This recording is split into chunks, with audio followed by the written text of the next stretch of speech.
Welcome to Penrose Learning, where we make understanding easy.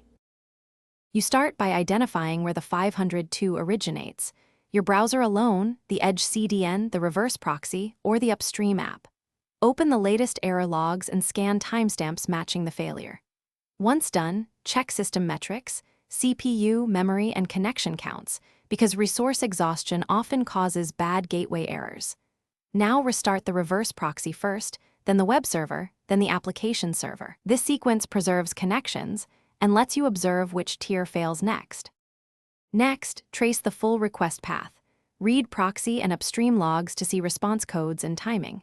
Inspect timeout and keep-alive settings. Mismatched timeouts or small buffers often drop requests midstream. Validate SSL/TLS handshakes if TLS is present, because protocol failures return gateway errors.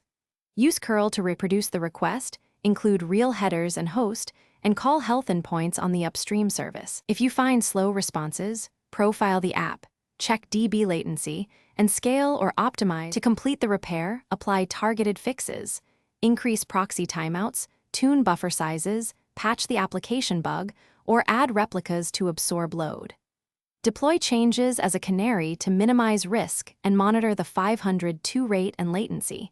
Make sure to have an automated rollback if errors rise.